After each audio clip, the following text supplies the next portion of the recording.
Hello everyone, welcome back to the channel. Today we are talking Arsenal. In particular, we're going to be picking 5 players that they need to sell this summer. An interesting fact is that Arsenal's squad is now worth 1.07 billion euros. We're going to be taking that down today as we're going to be picking 5 players for them to get rid of. Before we get into it, please, if you are new to the channel, make sure you subscribe, you like the video, and you hit that notification bell. It only takes a second and it really helps me out. So what's not to like? Right, now let's pick the 5 players that Arsenal must sell this summer.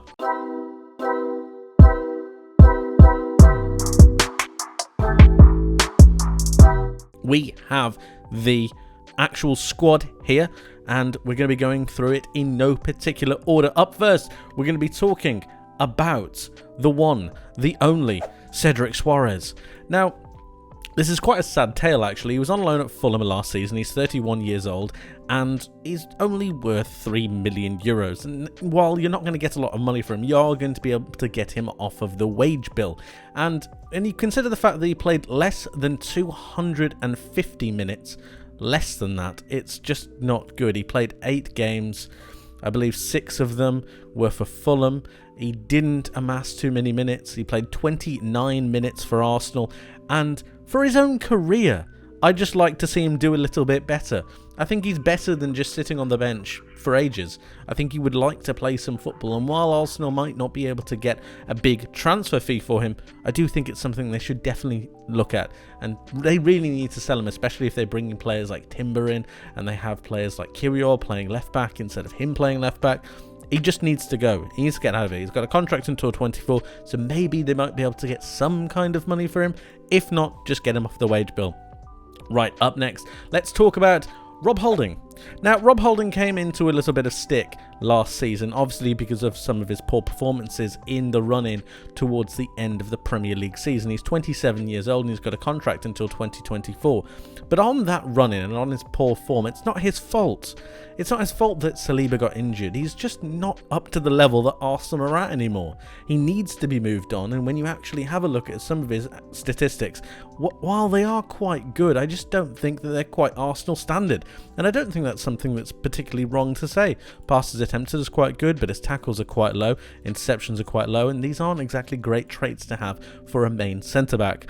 Then you've got some non-penalty goals, which is fine, that's okay, but defensively he's a little bit lacklustre, and I think Arsenal could do with moving him on. Considering that he's got a contract until 2024, I can see a mid-level Premier League club taking a punt on him. Only an 8 million euro value, and it's something that I think some teams should be looking at. I don't think he did himself a disservice last season, but he didn't exactly live up to the heights that William Saliba provided, and for that reason I think Arsenal desperately need to get rid of him. Now let's move on and talk about one of the young players that Arsenal have, and that's Albert Sambi Laconga. It hasn't really worked out for him, and I think that Mikel Arteta has been quite shocked as to how difficult Laconga has found adapting to the Premier League. He's 23 years old, so he's got a good age on him. 26 contract until June 2026, and he's got a market value of 15 million euros. But he's clearly not up to the standard that Arsenal are setting at the moment. Martin Odegaard is light years ahead. They've just signed Kai Havertz, and it looks like they're having a look at Romeo Lavia. Now, if that comes off and that goes and proceeds the way we expect it to, that Arsenal are going to sign him. Let's not forget Declan Rice, Mohamed El Neni as well, Jorginho.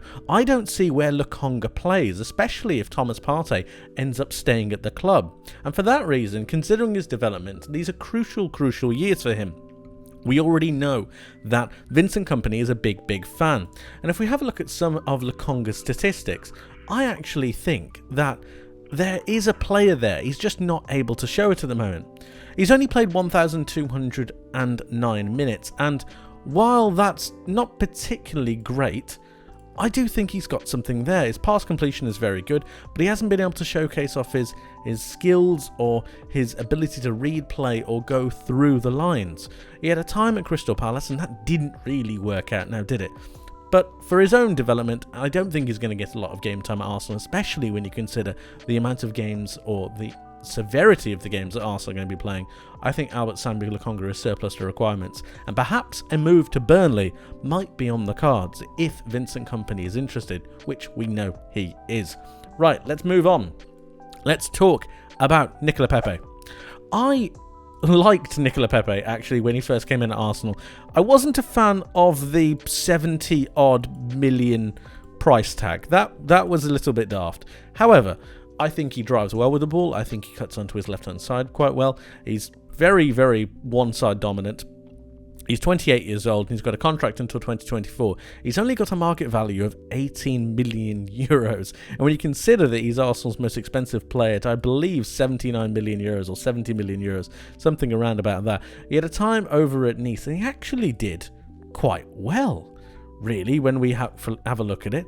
Let's take a look at some of these stats, because these are pretty good.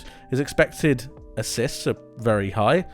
Passes attempted, pass completion, these are all extremely good. Progressive carries, and we know he's good at driving with the ball. He's got high tackles, and he's got decent interceptions.